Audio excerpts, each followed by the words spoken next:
Oi gente, eu sou o Leonardo. E eu sou o Luiz. E hoje a gente tá aqui pra comentar sobre um dos maiores marcos do cinema do terror, que é o filme Sobrenatural de 2010. E você que está antenado nas notícias sabe que a gente tá fazendo basicamente um especial franquia Sobrenatural. A gente vai fazer vídeos aí no decorrer até sair o novo filme e depois, obviamente, do novo filme. Então já aproveita, se inscreve, toca o sininho, porque com certeza você vai gostar. E lembrando, gente, sempre nossa opinião, então calma, né? Porque vai ter um vídeo aí que provavelmente vocês não vão curtir muito. E também não esquece de se inscrever aqui no canal pra ficar a par desses vídeos que vão ser lançados e vamos falar sobre esse filme aqui.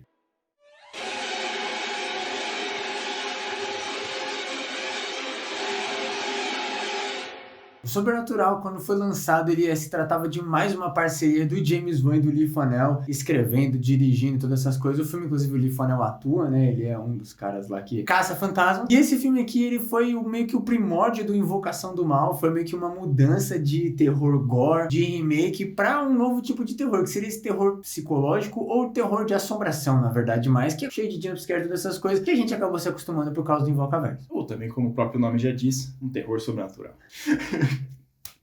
O filme, quando ele foi lançado naquela época, ele conseguiu juntar muitas notas positivas, inclusive eu até mesmo lembro do meu irmão chegando em casa e falando, meu Deus do céu, eu me borrei nos cinemas. E aí ele chegava e falava, mano, você precisa assistir esse filme. E aí quando lançou, eu fui assistir com ele e, cara, realmente, aquela época, eu me assustei pra caralho. É um filmaço, cara, principalmente legendado. Esse filme, ele foi a nossa adolescência, né? Quando a gente começou aí no cinema, ver realmente nós por nós, ver. Que a gente comentou lá no Histórias de Cinema no podcast com um complô que a gente falou do pessoal que ia no cinema e ficava gritando. Mas era uma experiência legal na época. É que depois de 15 mil filmes a gente cansou. Mas realmente na época o filme foi muito incrível. E até por toda essa parte de jumpscare. Tanto que por muito tempo ele foi denominado o filme mais assustador da história. E com razão, né? Porque o que esse filme aqui faz o coração acelerar. Se você aguenta assistir os 4 Sobrenatural em seguida, você não infarta nunca mais. O filme a gente acompanha uma família que ela tinha acabado de se mudar pra uma casa. E eles começam a presenciar algumas coisas muito sobrenaturais acontecendo naquele local. Inclusive até mesmo o menino Dalton, que ele vai lá, sobe pro sótão e tentando acender a luz, ele acaba caindo da escada e ele vê alguma coisa ali, porque a cara dele fica em choque, e aí começa a acontecer tudo de ruim com essa família aqui. Puta que pariu, velho. Eles são os coitados dessa história. O filme ele já deixa claro como que vai ser o tipo de filme. Já tem jumpscare, já tem barulho alto, já tem aquela coisa de contar os segundos, mas na época ele era um dos originais. Então foi muito interessante também porque o filme ele traria pessoas que seriam muito famosas no meio do terror, como o próprio Patrick Wilson já fez até, ele é o Ed Warren e também vai voltar como Josh no 5º filme da franquia. E também o Sobrenatural é uma franquia bem famosa. Então as pessoas começou a ter um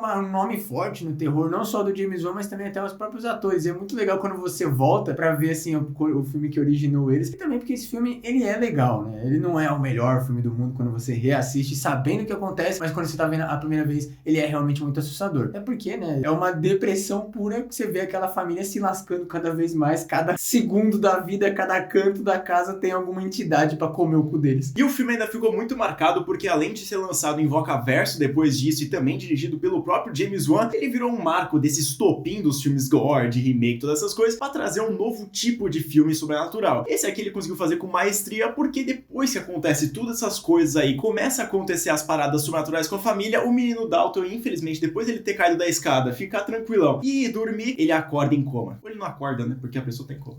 E hoje ele acordou mortinho. Não, como é que você acorda morto? É que ele tava vivo quando foi dormir. Então a gente vai acompanhar o Josh e a Renee tentando de qualquer forma, conversando com a mãe do Josh, contratando até a grande icônica, a verdadeira protagonista, a Elise, pra trazer e descobrir o que tá acontecendo, por que o menino entrou em coma de uma hora pra outra, já que ele meio que já tinha deixado a entender que teria alguma coisa perseguindo eles, e aí a gente vai desenvolver isso, né? A Elise vai tentar ir no Void, que é uma das coisas que a gente mais odeia do mundo, depois ela vai conhecer o Lee Funnell e o parceiro dele, que são os caça-fantasmas. É legal porque esse filme, ele é um bom filme de início de franquia, porque ele já tem coisas estabelecidas e ele consegue fazer tanto prequel quanto sequel. Tudo bem que a sequência a gente não curte a maioria muito, né? Mas é um bom filme, porque ele já tem o seu universo estabelecido e não precisa explicar. Você vê ali 1h30, caga nas calças e pronto. Eu caguei nas calças. E a Elise realmente é a protagonista, porque, cara, ao momento que ela entra em tela, a gente já sabe quão icônica ela é, porque depois a gente vai perceber que no segundo, no terceiro e no quarto filme ela vai estar presente, e até mesmo revelando, até no 5º filme ela vai estar presente também, e a gente fica muito apegado com ela porque ela começa a revelar alguns segredos da família, porque depois de começar a dar muito ruim, e ela também visitar o Void, não é uma coisa que a gente gosta muito, mas é muito revolucionador para aquela época, a gente também percebe que o Josh também já sofreu com esse tipo de entidade, e a própria Elise teve que lidar com isso. É muito interessante essa conexão que eles dão, porque sim, hoje em dia, e até pra época, você pode pensar, é óbvio que a mulher que eles contrataram tem todos os recursos possíveis e o conhecimento pra ajudar eles, só que é muito legal porque eles conseguem fechar e explicar o porquê que o Dalton também teria essa entidade caçando ele, porque o pai dele já tinha isso, e o pai não lembrava e ficou em choque porque ele teve a memória dele bloqueada, porque assim ele conseguiu fazer com que a entidade parasse de perseguir ele, porque o conhecimento que ele tinha da entidade fazia a entidade ficar presa a ele. Isso aconteceu com o Dalton também, que é a entidade que a gente tá falando sem parar, que é o Darth Maul da franquia Star Wars. O melhor design de demônio que eu já vi na minha vida. Fica tranquilo, ó. Faz o L. Ele é estranhíssimo, cara. Ele é literalmente o Darth Maul, porque ele é vermelho, ele é preto, tem uma cauda, tem uns pés de bode. A gente acha muito estranho isso, mas também a hora de revelação do próprio demônio é muito foda, porque a Elise e também o Lifonel, eles estão lá no quarto do Dalton, e ela começa a mentalizar algumas coisas, ver, ter algumas visões sobre isso, e ela consegue ver o demônio na quina do quarto, e ela começa a descrever, ele começa a desenhar, e cara, a figura é aterrorizante pra caralho. E já começa a explicar também que essa coisa do Void seria meio que um lugar onde almas ficam presas, ou na verdade meio que um purgatório, só que na verdade não, porque é onde os demônios ficam, é uma coisa muito doida, mas o Darth Maul teria levado a criança da família pra lá, porque sim, entendeu? Porque ele tem que se alimentar de alguma forma, não é muito explicado por que ele fez isso, qual que é a conexão que ele tem com o menino, por que é especificamente o menino e não a família inteira. E tem algumas cenas muito aterrorizantes que até mesmo eles conseguem utilizar bastante outros formatos de apresentar esse terror, da mesma forma com aquela babá eletrônica que é muito bem feito, que a criança ela tá chorando lá no quarto, e a mãe da família começa a ouvir alguém sussurrando naquela babá eletrônica, e ela fica desesperada, fica ouvindo, até mesmo numa cena muito foda que, como eu tinha dito, é pra assistir legendado e não dublado, porque tira um pouco do peso da cena, que ela tá lá embaixo da escada e ele começa a gritar naquela babá eletrônica, e ela sobe correndo e não vê nada, né? Desespero do caralho, isso acontece comigo. E a cena mais icônica dessa franquia e o jumpscare mais icônico do mundo, de acordo com algumas pessoas, é quando a mãe da família, depois de estar sendo trollada pelo demônio que não pega o filho dela, não mata o outro, mas ao mesmo tempo fica zoando com ela, gritando na babá eletrônica e tudo, ele vai lá e aparece atrás do Josh, mas é uma cena muito bizarra, porque a câmera mostra ele, tá tudo bem, aí mostra de novo, tá tudo bem de novo, e aí na terceira vez, quando ele se mexe um pouquinho, o bicho tá atrás dele. Ainda posso ouvir a voz.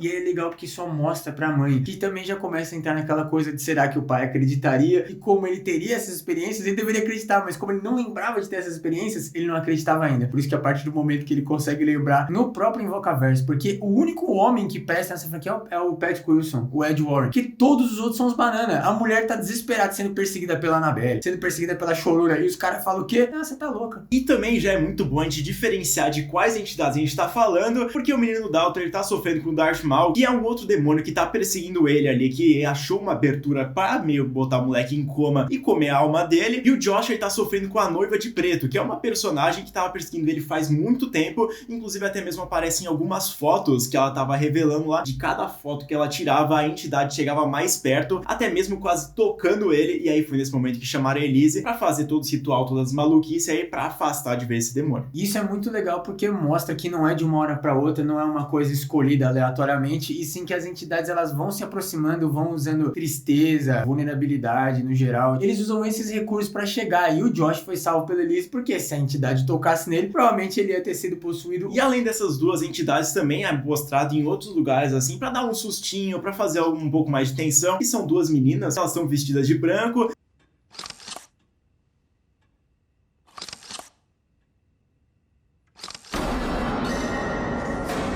Também tem um cara que parece um vampirão, que pra mim tanto faz esse cara aqui, ele até presenciou algumas cenas de jumpscare.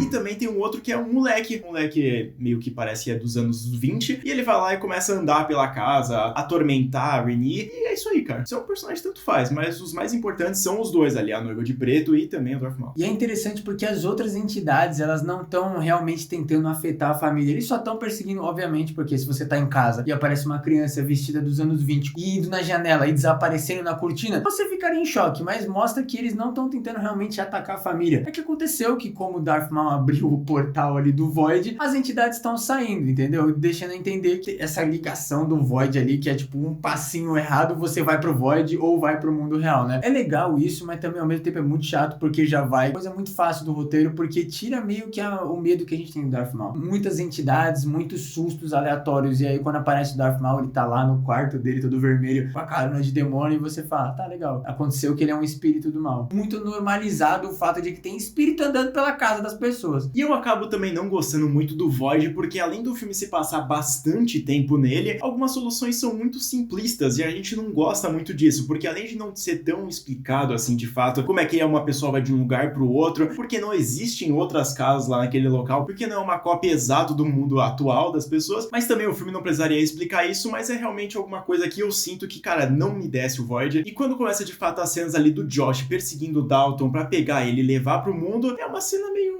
meh, sabe? É uma finalização de uma história que particularmente eu não curti muito. Mas depois que eles conseguem fazer toda essa jornada, colocar o Dalton de novo na cama, ele acordar e também o Josh levantar, eles percebem que o Josh tá meio estranho e a própria Elise vai lá, depois de perceber algumas coisas diferentes, ela simplesmente fala, tira uma foto dele e ela fica com uma cara assustadíssima e o Josh fica puto e mata a Elise estrangulando ela. Essa cena é surreal. E eu fiquei puto, velho. Tem que admitir, mano. O personagem foda que morreu por um cara desse. Realmente é um final muito cocô pra esse filme, que até, infelizmente, até pelo final, ele não sobrevive muito a reassistidas. Não estão falando que o filme é ruim, ele é muito bem dirigido, muito bem atuado, o roteiro é fechadinho, mas incomoda a gente, porque é um tipo de terror que a gente não curte muito, né? Essa coisa de jumpscare e também. Acho que o Void, que é um negócio que ele... As regras do Void parece que elas são feitas de uma forma que, quando precisa muito, o roteiro pode ir lá e adicionar uma coisa. É tipo o James Wan brincando de Deus, basicamente. Ele vai lá e... Ah, não, agora ele precisa de uma lanterna. Aí, pensa na lanterna, a lanterna vem. Ele segura a lanterna. É literalmente isso que acontece. É uma coisa muito chata. Como o filme é praticamente metade no Void, incomoda bastante a gente. E parece que foi mais um filme genérico, assim, de uma forma de, por exemplo, acabar com a entidade. Também ele vai pro outro lado de deixar esse negócio de uma possível franquia, porque ele foi possuído. E também aparece meio do nada, né? Não deixa claro o que aconteceu. Então você tem que assistir a sequência. É uma coisa muito chata. Eu sempre defendo que filmes têm que valer por ele. O filme vale por ele? Vale, mas você fica querendo saber, tipo, como que o cara foi possuído do nada, porque até agora ele tava bem. Ele nem lembrava que ele tinha contato com o sobrenatural. Eu, particularmente, eu gostei bastante do filme quando eu assisti pela primeira vez, aí depois, na segunda vez, eu assisti, eu fiquei, meio estranho, né? Aí depois eu assisti o filme e ficou meio medíocre, e, cara, de fato, da última vez que eu assisti, que faz praticamente uma semana atrás, eu não curti muito ele. Eu vi algumas coisas gratuitas, assim, tipo, como o Luigi falou, alguns jumpscares, assim, que são, de fato, exagerados em algumas cenas. A maioria deles funcionam muito bem, porque são bons, mas alguns são só, tipo, pra preencher realmente a lacuna ali que tava precisando pra dar um sustinho, pra fazer alguma cena de tensão, mas o filme em si, ele é muito legal, muito divertido, e eu acho que por ele conseguir manter toda essa franquia de pé por tanto tempo e criando um universo tão foda, ele merece muito dos créditos que ele tem. Eu vou ter que admitir que eu gostei muito que as sequências depois da segunda levaram mais pro lado de sobrenatural da Elise, ajudando pessoas que estariam enfrentando o sobrenatural, porque é pra isso, né? O filme, ele deixa claro desde o primeiro que tem várias entidades, vários espíritos que podem chegar no mundo e nem todos são legais, né? Aliás, a maioria é legal, mas um ou outro que é do mal, puta que pariu. Só que nesse primeiro e no segundo filme, ele deixa um núcleo muito preso da família, porque ele sempre tem que diferenciar. Eu acho que no terceiro e no quarto filme, tudo bem que o quarto também tem muito a história da Elise, mas o terceiro filme, mesmo que a gente não curte muito, ele diferencia nesse quesito de não ter uma coisa gratuita. É a menina lá que tá triste que a mãe morreu, e ela vai lá e invoca um espírito achando que é a mãe. O primeiro, o segundo e o quarto filme é muito fechadinho, assim, nessa história de, tipo, é aquela família que já tem o contato. Às vezes é meio chato isso. Às vezes dá vontade de ser igual o Slasher, por exemplo, que é só aleatoriamente as pessoas estão no lugar errado na hora errada. Até todo o negócio deles irem pra casa pro menino começar a ver é meio chato, né? O filme, desde o começo, ele fala, eles foram pra essa casa nova. Aí a gente já pensa, puta merda, casa assombrada de novo. Chato pra caralho. Aí ele começa a tentar meio que diferenciar disso, mas no final fica muito preso ali naquele núcleo. É uma coisa muito micro, né? Pra ter uma especialista tão grande igual a Elise. Porque, mano, a mulher, ela sabe de tudo do Void, sabe de tudo de entidade. E também até mesmo depois, quando começa a acontecer as coisas sobrenaturais, eles ficam desesperados, eles vão lá e mudam de casa. Isso eu acho muito legal, que é diferente isso, mas no final das contas não muda em nada, né? Porque a entidade vai continuar perseguindo o Dalton, porque ele é o receptor daquilo lá, ele que tá sendo o problema da situação. E até essa mudança de casa também é legal, porque gera um outro ambiente pra gente que a gente não tá acostumado. Então, como a gente via muita entidade, todas essas coisas na primeira casa, quando a gente troca pra essa, a gente fica olhando nos cantos, querendo saber por que aquela porta tá meio aberta, ou por que aquela porta tá fechada, aquele canto do quarto tá tão escuro ou muito claro, se tem alguma coisa mexendo na cortina.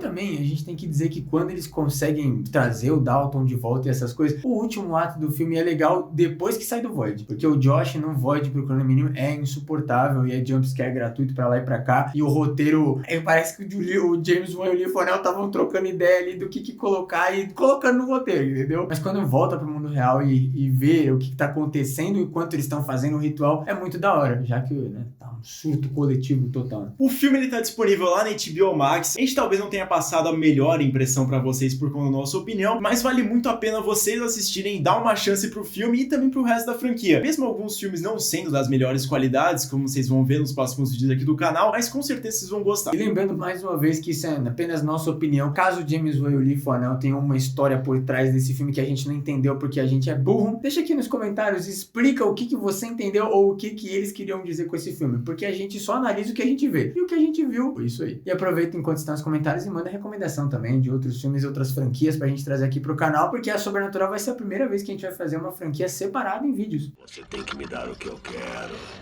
Me dá o que eu quero. Me dá. Me dê, papai!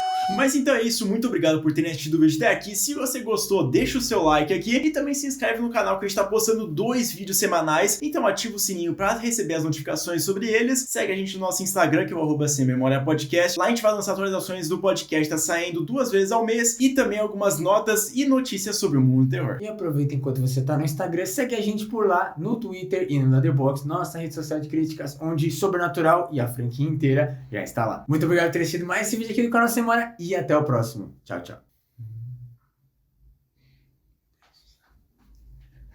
Noiva de preto.